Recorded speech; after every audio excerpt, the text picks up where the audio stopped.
여수 산단 업체들이 경기 불황에 따른 매출 감소로 위기를 맞고 있습니다. 기업들은 혁신산단 조성을 통해 돌파구를 찾고 있습니다. 내일 전남창조경제혁신센터가 여수에 문을 엽니다. 친환경 기능성 식품 소재 산업과 바이오 화학 산업, 농수산식품 유통이 핵심 분야로 집중 육성됩니다. 멸종 위기종 하늘다람쥐가 순천만 인근 야산에서 발견됐습니다. 번식까지 확인된 건 이번이 처음이어서 주목됩니다. 광양시가 매실 판촉에 적극 나서고 있습니다. 올해 광양에서는 지난해보다 수확량이 다소 줄 것으로 보입니다. 여러분 안녕하십니까? 계속해서 전남 동부권 소식입니다. 여수산단 업체마다 지난해부터 계속된 경기 불황으로 매출 감소에 따른 위기감이 커지고 있습니다. 이런 상황에서 최근 기업 환경 개선과 신규 사업을 통한 혁신산단 조성에 돌파구로 제시되고 있는데요. 첫 소식 김종태 기자가 전합니다.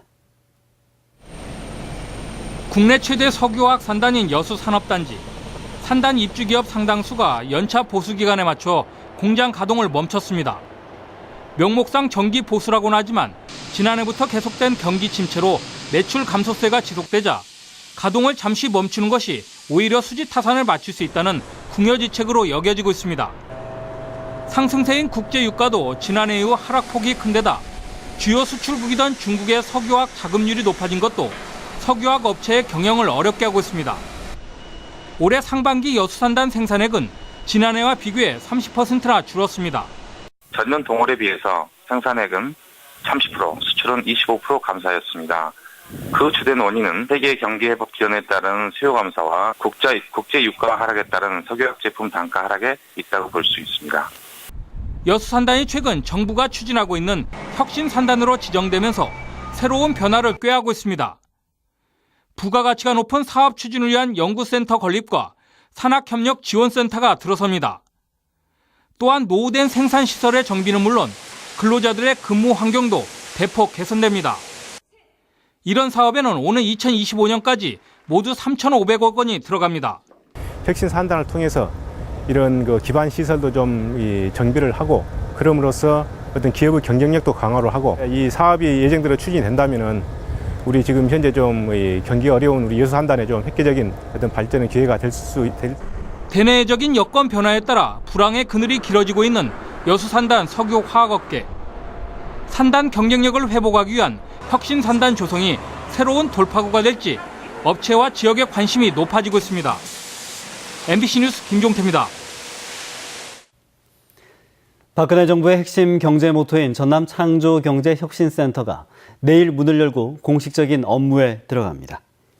전남도에 따르면 내일 오전 여수엑스포장 컨퍼런스홀에서 GS칼텍스 허창수 회장과 이낙연 지사 등 160여 명이 참여한 가운데 전남창조경제혁신센터 개소식이 열리게 됩니다. 덕충동 GS밸류센터에 모두 25억 원을 들여 설립이 되는 청남창조센터는 친환경 기능성 식품 소재 벤처와 바이오 화학산업 육성은 물론 농산식품 유통 판로 지원에도 나설 예정입니다.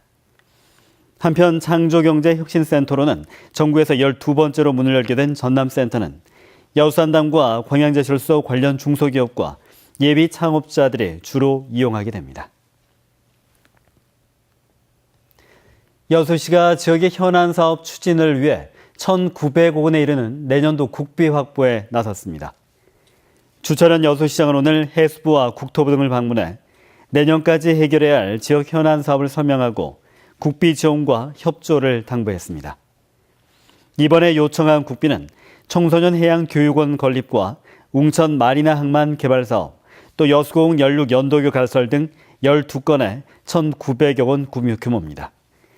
여수시는 이번에 요청한 사업들이 시의 중장기 발전을 위한 거점 사업들이라며 국비 확보에 나선 배경을 설명했습니다.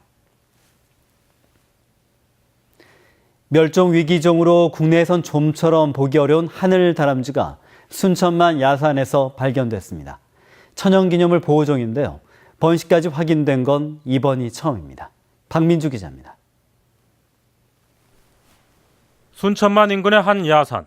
푸른빛을 더한 나무숲에 새 집이 만들어져 있습니다. 하지만 이 새 집에 사는 건 다름 아닌 하늘다람쥐입니다. 둥지 안에는 새끼까지 낳아 번식하고 있는 것이 확인됐습니다. 야광 관찰 카메라에 포착된 하늘다람쥐의 움직임은 더욱 민첩합니다. 천연기념물 제328호 멸종위기종으로 보호를 받는 하늘다람쥐는 주로 강원도 야산에서 목격돼 왔습니다. 앞다리와 뒷다리 사이에 날개 같은 막이 있어 7, 8m를 쉽게 활공하는 게 특징입니다. 전남 야생동물 구조관리센터는 하늘다람쥐의 다른 개체가 더 있는지 확인에 나섰습니다. 순천만 주변에서 이런 것들이 관찰됐다는 것은 이전에보다는 이제 숲들이 좀 나무들도 커지고 어느 정도 하늘다람쥐가 이동할 수 있는 조건들이 돼 있다는 것이고요. 이런 것들이 연결이 되면서 전체적으로 좀 더 순천만의 생태적 다양성을 좀 더 올릴 수 있지 않을까 생각하고 있습니다. 국내에서는 좀처럼 보기 어려운 하늘다람쥐. 순천만 야산에서는 처음으로 발견되면서 그 생태학적 가치가 더욱 높아지고 있습니다. MBC 뉴스 박민주입니다. 여수엑스포 조직위원회 부지에 들어설 예정인 주상복합 아파트를 두고 인근 주민들이 조망권을 침해한다며 반발하고 있습니다. 덕충동 여수엑스포 힐스테이트 아파트 주민 30여 명은 오늘 시청 앞에서 집회를 열고 조직위원회 자리에 들어설 고층 주상복합 아파트로 인해 조망권 침해가 예상이 된다며 아파트의 층수를 조정해야 한다고 주장했습니다. 여수시에 따르면 해당 용지에는 한 건설회사에서 15층 규모의 주상복합 아파트를 지을 예정으로 현재 여수시에 건축허가 신청서도 제출한 상태입니다. 국제스포츠 대회인 하계 유니버시아드 대회를 한 달여 앞두고 메르스가 확산이 되자 관계당국이 바짝 긴장하고 있습니다. 선수단 입국부터 검역을 강화하고 만반의 대비를 하기로 했습니다. 이계상 기자가 보도합니다. 광주 유대회에 참가하기 위해서 이번 달 말 입국을 앞둔 선수와 임원은 170개국 2만여 명입니다. 이 가운데는 사우디아라비아와 아랍에미레이트 등 중동 지역 7개 나라 선수 490여 명이 포함되어 있습니다. 조직위원회는 일단 최초 입국장인 인천공항에서 1차 검역을 진행해서 메르스 의심 환자가 발견될 경우 인천공항 검역소에서부터 격리시켜 병원으로 이송할 계획이라고 밝혔습니다. 또한 잠복기 환자가 공항 검역에서 걸러지지 않을 가능성에 대비해서 유대회 선수촌에 열 감지 카메라를 설치해 의심 환자를 찾아내는 방안을 검토하고 있습니다. 선수촌에서 의심 환자가 발생할 경우에는 국가 지정 입원 치료 병원으로 이송해서 격리 치료할 방침입니다. 의무실을 설치해서 수시 환자가 열이 많다든지 그 사람들 선수들이 열이 많을 경우에는 수시 예찰을 하고 모니터링을 해서 즉시 격리 후송 조치할 계획입니다. 오는 26일부터 대회 폐막식까지 차려지게 될 선수촌 병원에도 감염병 환자 임시 격리실이 추가로 설치됩니다.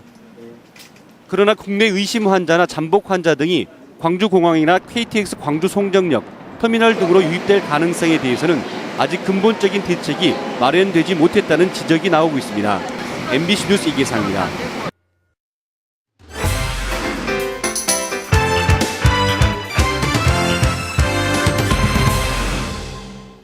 순천시의회 제194회 임시회가 오늘부터 오는 11일까지 순천시 관광용 시설물 입장료와 이용료 징수 등에 관한 일부 개정 조례안, 공동주택 관리 업무 감사에 관한 조례안 등 모두 19건의 안건을 심의합니다. 이번 회기에는 장숙희 의원을 위원장으로 예산결산특별위원회가 구성돼 2015년도 1회 추경 예산안과 2014 회계연도 결산안도 심의하게 됩니다.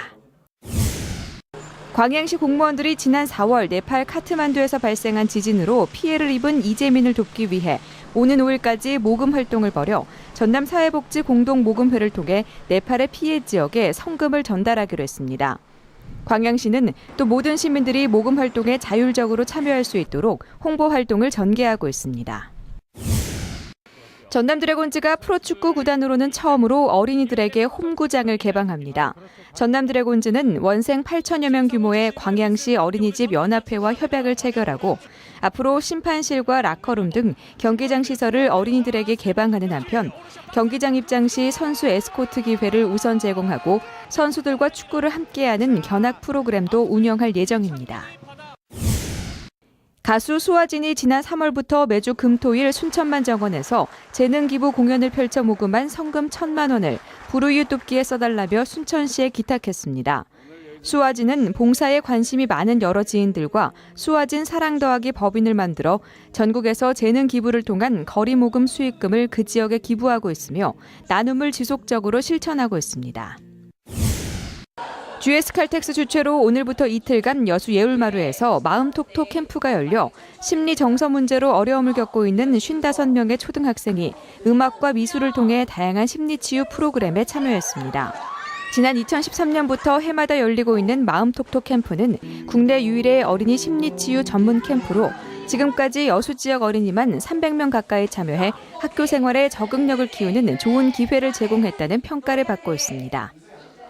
지금까지 데스크 단신이었습니다. 다음 소식입니다.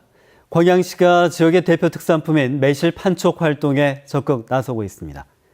광양시는 지난달 농협가락 농산물 공판장에서 광양 매실 1,200톤 구매 협약을 맺은 데 이어 지난달 29일부터 열흘 동안 수도권 지역의 양재를 포함해 시음회 등 매실 판촉에 들어갔습니다.